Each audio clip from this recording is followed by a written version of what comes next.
pensez avoir déjà tout vu dans le K-pop, Demon Hunters? Eh bien non! Certaines scènes coupées nous ont laissé encore plus de questions que nos devoirs de maths. Et ce ne sont pas de simples scènes de remplissage. On ne parle pas de moments qui auraient pu complètement changer l'histoire, nous donner plus d'émotions ou, au minimum, nous offrir un bon mème. On a eu de l'adoption d'animaux magiques, des tenues qui semblent tout droit sorties de Pinterest et plusieurs pépites qu'on a ratées. Alors, aujourd'hui, on va parler de ces scènes qui n'ont jamais atteint l'écran, mais qui, ouf, auraient été géniales. Numéro 1, oui, ils ont trouvé une petite maison pour eux dans une scène coupée. On pouvait voir les Huntrix adopter les esprits animaux de Jinwoo et il vaut mieux que ça devienne canon car il y a un petit clin d'œil à cette adoption qui a bien eu lieu. Mais cela se passe hors écran, car à la fin du film, on peut voir le tigre et le corbeau de Jinwoo regarder les Huntrix comme s'ils avaient une sorte de lien avec elle. Et cela a encore plus de sens, puisque Zoé porte un pull avec la tête du tigre bleu. Alors pourquoi aurait-elle le sweat du tigre à part? Si on attend la fin du générique, on peut voir que le corbeau est avec elle, et interagit comme s'il était déjà leur animal de compagnie. Mais quand et comment cela s'est-il produit? Nous ne le savons pas et il est possible que nous ne le sachions jamais, jamais. Numéro 2, et nous allons la voir en coréen, ils ont dit ou son équivalent en coréen. Là-bas, il est fréquent que les idoles participent à divers programmes de compétition, de tous styles et couleurs. Dans Demon Hunters, ce ne serait pas une exception. Une scène devait montrer les protagonistes face aux Saja Boys et peut-être un autre groupe d'idoles lors d'une émission Idol Survival. Défis musicaux, chorégraphie, mais oui ou non? Ça aurait été super de les voir dans une ambiance plus décontractée, pleine d'énergie et de blagues, avec les protagonistes affrontant divers défis. Mais que s'est-il passé avec cette scène puisqu'elle a été abandonnée? Et à la place, on nous a donné une scène où les protagonistes mangent. Ce qui est bien, mais combien de fois les a-t-on vus manger pendant tout le film? Littéralement, elles n'ont pas arrêté. Numéro 3. Nous avons tous été bouleversés par le sacrifice de Jinwoo. Mais bon, les amis, selon les animateurs, Jinwoo a toujours été destiné à mourir, ou du moins à disparaître. Une scène coupée montrait aussi une autre façon dont Jinwoo partait. Ici, il donnerait juste son chapeau à Rumi puis disparaîtrait, nous laissant plein de questions sans savoir ce qui lui est arrivé. Mais l'idée de cette scène était justement de laisser ce doute pour une éventuelle suite. Ramener Jinwoo, même si en y réfléchissant bien, Jinwoo doit vraiment revenir, car il n'aurait aucun sens de donner un autre amoureux à Rumi.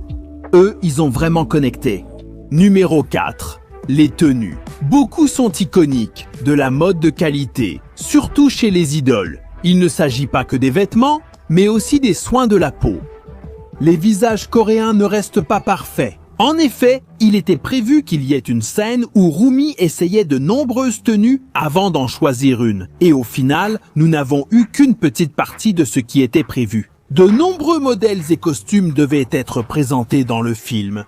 De nombreuses tenues modernes et stylisées, créées par les designers, semblaient pour la plupart inspirées de Pinterest.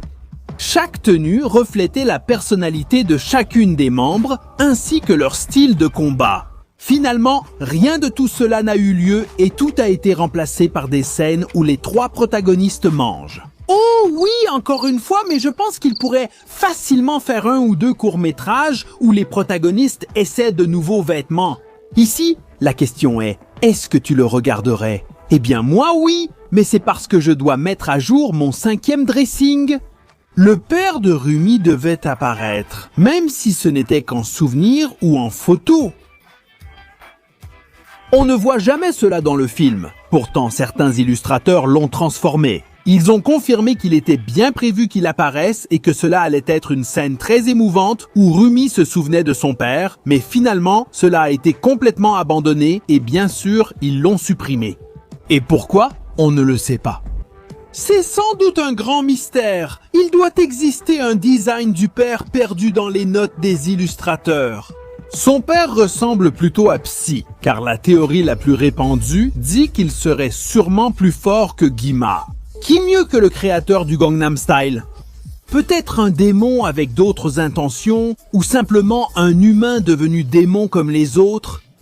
Beaucoup espèrent que le rebondissement soit que Guima est le père de Rumi, ce qui est encore plus fou que ma théorie sur Psy numéro 6. Et si on avait le père? Où est la mère? Même ignorée, elle reste très importante. On devait voir la mère de Rumi apparaître, mais ils l'ont retirée sans explication. Et on aurait eu l'une des scènes les plus importantes du film après avoir révélé le petit détail que Rumi est à moitié démon. Elle courait sans but et avant de confronter Selene, elle trouverait la tombe de sa mère. Mais ce ne serait pas aussi lumineux que dans le film, ce serait plutôt sombre et sale, avec une énergie très forte. Rumi deviendrait raide parce qu'elle ne sait pas ce qui se passe. Qu'est-il arrivé à ma mère? Verrait-elle Rumi? Pourquoi a-t-elle une énergie démoniaque? Lui a-t-on jeté un sort? Rumi subit-elle aussi ce côté obscur? Son passé familial la hante? Où cela serait-il arrivé si la scène existait? Bien que des théories prétendent que Selene a tué la mère de Rumi, peu de preuves l'attestent.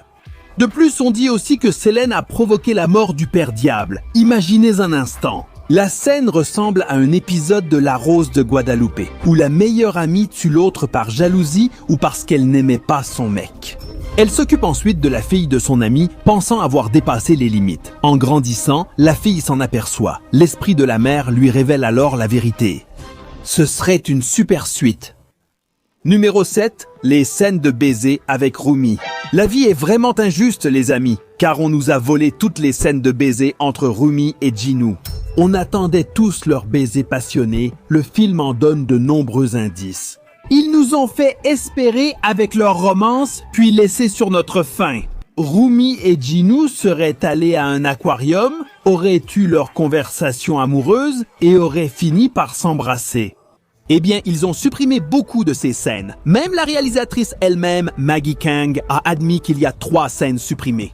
On parle même d'une scène où l'on voit le beau Jinwoo avec la chemise déboutonnée.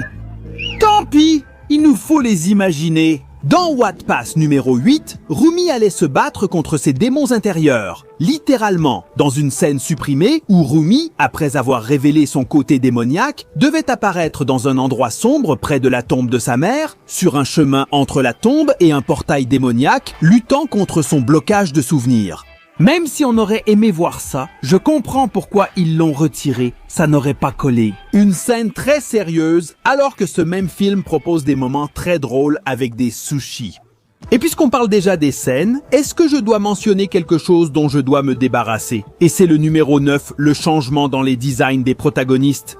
C'est très courant que dans les films d'animation, les personnages subissent un changement. Il y a plein d'étapes, des plus étranges, jusqu'aux petits changements que seuls les artistes remarquent. J'aurais adoré voir Rumi la skateuse tomber en faisant du skate tout en chantant des chansons très mélodieuses sur la motivation et le pouvoir de l'amitié. Je pense que c'était trop. Et vous, qu'en pensez-vous?